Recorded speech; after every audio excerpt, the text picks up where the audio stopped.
бинандаҳои азизи озодӣ салом, Сарвинузи Рӯҳулло ҳастам ва бо умеди сиҳативу хушҳолии шумо барномаи навиди бомдодиро барои имрӯз 7 январ аз душанбе тақдиматон мекунам. Соат дар душанбе 11. имрӯз дар барнома талаби ҷазои сахттар барои гунаҳгорони таҷовуз ба номуси ноболиғон дар Тоҷикистон. Русия гуфт садамаҳои нақлиётӣ аз сӯи тоҷикон камтар аст.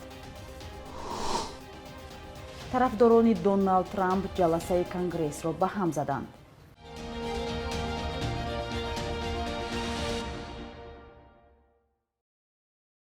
як гурӯҳ аз намояндагони ҷомеаи шаҳрвандии Тоҷикистон аз раиси ҷумҳур Эмомалӣ Раҳмон ва раҳбарони ду палатаи парлумон талаб карданд, ки ҷазоро барои бадахлоқӣ нисбат ба ноболиғон сахттар кунанд. Вокуниши ҳукумат ва ду палатаи парлумон маълум нест. дар гузашта кам иттифоқ уфтодааст, ки мақомот ба номаҳои дастаҷамъии ҷомеаи шаҳрвандӣ посухи рӯшан дода ва ё онҳоро расман баррасӣ кунанд. матни муроҷиатномаи ҷомеаи шаҳрвандии Тоҷикистон рӯзи 6 январ ба дасти Радиои Озодӣ расид. дар зери он 54 созмону шахсони алоҳида имзо гузоштаанд. талаби намояндагони ҷомеаи шаҳрвандӣ баъди он садо медиҳад, ки моҳи декабри соли гузашта додгоҳи шаҳри Ҳисор ҷавони гумонбар ба таҷовузи духтари 12-соларо бар асоси қонуни афв аз толори додгоҳ озод кард. чунин рафтори додрас вокунишҳоро дар шабакаҳои иҷтимоӣ ба бор овард, аммо намояндагони додгоҳ қазияро ба сабаби муҳри махфӣ доштанаш ба расонаҳо шарҳ надоданд. муаллифони нома гуфтанд, қонунҳои Тоҷикистон барои ба ҷавобгарӣ кашидан ва муҷозоти гунаҳгорон пурра нест ва бояд таҳриру ислоҳ шавад. ширкатҳои суғурта ё бима дар Тоҷикистон дар 9 моҳи соли 2020 беш аз 80 миллион сомонӣ фоида ба даст оварданд. бино ба иттилои Бонки Миллии Тоҷикистон, ки идораи масъули назорати бозори суғурта аст, ин омор дар муқоиса ба ҳамин давраи соли пеш 31 миллион бештар будааст. дар Тоҷикистон айни замон 18 ширкати суғурта амал мекунад, ки аз онҳо 2 ширкат давлатӣ ва боқӣ хусусӣ ҳастанд. бозори аз ҳама пурдаромади суғурта дар Тоҷикистон бимаи ҳатмии нақлиёт ба шумор меравад, аммо ҳама ширкатҳои суғурта ба ин бозор роҳ надоранд. мувофиқи тағйироти охир, танҳо ширкатҳои ҳаққи суғуртаи ҳатмии нақлиётро доранд, ки сармояи оинномавиашон аз 10 миллион сомонӣ бештар аст. бар асоси ин меъёр танҳо Тоҷик суғурта, суғуртаи аввалини миллӣ ва Спитамен суғурта имкони бимаи нақлиётро доранд. омори садамаҳои нақлиётӣ дар Русия нишон додааст, ки муҳоҷирони тоҷик дар ин кишвар назар ба ӯзбекҳову қирғизҳо қоидаҳои ҳаракат дар роҳро нисбатан камтар вайрон карда ва садама мекарданд. дар феҳристи садамаҳои нақлиётӣ бо айби ронандагони хориҷӣ Тоҷикистон дар ҷои сеюм қарор гирифтааст. тоҷикон 599 маротиба садама карданд.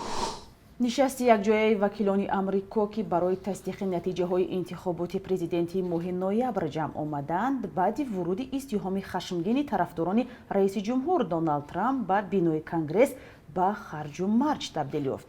издиҳоми хашмгин, ки дар назди Капитол бинои Конгресс ҷамъ омада буданд, ба зур ба самти бино ҳаракат карда маъмурони пулисро ақиб заданд ва вориди бино шуданд. тасдиқи натиҷаҳои интихобот расмиёти ниҳоӣ барои ҳамвор кардани роҳи Ҷо Байден, раиси ҷумҳури мунтахаб, барои адои савганд дар рӯзи 20 январ аст. аммо расмиёти соддаи шумориши ҳайатҳои интихоботии ҳар иёлат ба баҳси асабоникунандае табдил ёфт, чун гурӯҳи аз вакилон ба тасдиқи орои ҳайатҳои интихоботии баъзе иёлотҳо мухолифат карданд.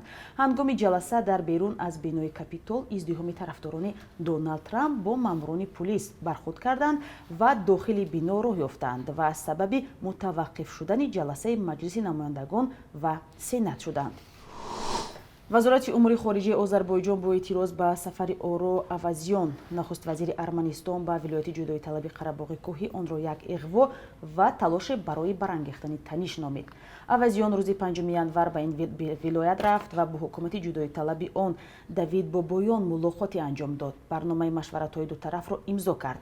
Лайло Абдуллоева, сухангӯи вазорати умури хориҷии Озарбойҷон, бо нашри як баёнияи расмӣ гуфт, сафари ғайриқонунӣ ба Қарабоғи Кӯҳӣ мухолиф ба созиши сулҳ байни Озарбойҷону Арманистон ва Русия аст, ки ба ҷанги 44-рӯзаи байни Боку ва Ереван барои он вилояти ҷудоиталаб поён дод. созиши оташбасе, ки ба ҷангҳои сахт миёни нерӯҳои Озарбойҷону Арманистон поён дод, که روز 27 سپتامبر آغاز یافت و در نتیجه آن هزاران نفر کشته شدند. بر اساس این سازش ارمنستان نظارت قسمی از قلمروهای قره‌باغ کوهی و 7 ناحیه اطراف آن را از دست داد. در ازبکستان محاکمه 17 نفره که برای رخنه مرگبار یک آبانبار با سوء استفاده از مقام، غفلت و بی‌مسئولیتی و دیگر جنایت‌ها متهم می‌شوند در تاشکند از سر گرفته شد. محاکمه در دادگاه شهر تاشکند و پس درهای بسته ادامه دارد چون بعضی از مواد پرونده سری دولتی بوده است. در میان این 17 نفر مقامات وزارت انرژی، رهبران شرکت دولتی راه آهن، شرکت‌های ساختمانی که در بنیاد آبانبار نقش داشتند هستند و محاکمه‌شان روز 21 دکبر آغاز یافت. آنها همچنین با ساختکاری صنعت‌ها، دزدی پول دولت و بی‌اعتنایی به قاعده‌های بی‌خطری تقسیم آب متهم می‌شوند. خویشاوندان بعضی از متهمان به بخش ازبکی رادیو آزادی گفتند بسیاری‌هایی که محاکمه می‌شوند بیگناهند و گناهکاری اصلی یعنی رهبران بلندپایه به جوابگری کشیده نشدند.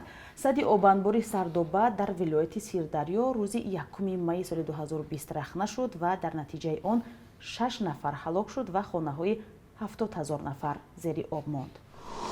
خطاط افغان با کلک خویش هنر قدیمه را نگاه می‌دارد. عبدالحکیم کریمزاده 30 ساله است، خطاطی و خوشنویسی می‌کند. 44 آفریده دست او در نمایشگاه هرات به نمایش گذاشته شده است. آنچه که می‌آفرد درباره عشق و سیاست است. او از حساب سرپرستی هنردوستان کار و زندگی می‌کند. درباره این هنر خطاط همکاری ما طاهر سفر گزارش می‌دهد. یک خوشنویس مورد حمایت سرمایه‌دارا قرار بگیره، فرهنگی‌ها قرار بگیره، دولت توجه داشته باشه که اینا در تکامل اینمی هنر خیلی نقش دارن. خطاطا به تعداد انگشتان ما استاد خط در افغانستان ما نداریم. خوشنویسان شهری هرات 25 نوع خطاطی را می‌دانند، از جمله خط کوفی، نستعلیق، نسخ و زلف را. می‌خواهند که مقامات برای حفظ این هنر قدیمه کاری بیشتر انجام دهند. من اعتقاد دارم که اگر دولت افغانستان و یا نخبگان فرهنگی و هنری به این دوره حکومت 150 ساله خوشنویسی که میراث مانه توجه نکنند و از هنرمندای امروز همت به عمل نیارند، ما با مشکل بزرگی در قسمت رشد این هنر مواجه میشیم. این خط نستعلیق است و از زمان تیموریان از عصر 14 مانده است. افغانستان حالا می‌خواهد که خطاطی را به حیث میراث فرهنگی در یونسکو هم ثبت کند. هنر خوشنویسی در سال روان ثبت ملی در وزارت اطلاعات فرهنگ شده و در تلاشیم تا هنر خوشنویسی هرات و این جزء هنرهای اسلامی در ثبت سازمان یونسکو بشه.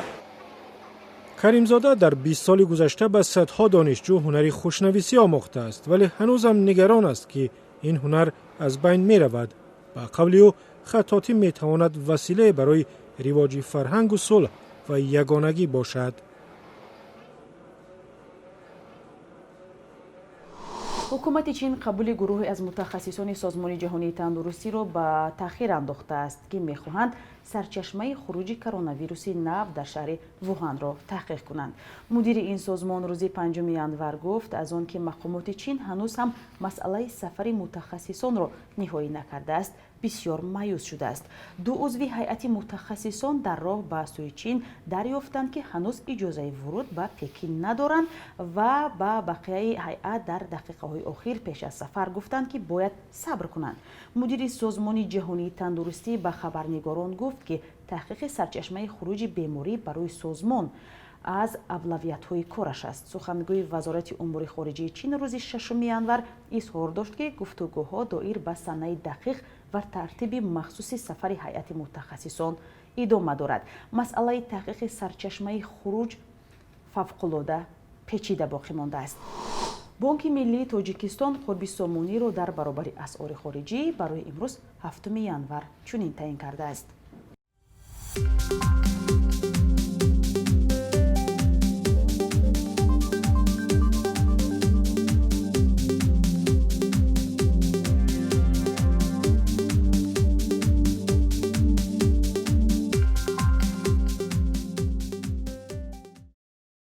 бинандаҳои азиз, ин буд чанд хабару гузоришҳои тоҷикистону ҷаҳон ки дар барномаи навиди бомдодӣ тақдими шумо шуд.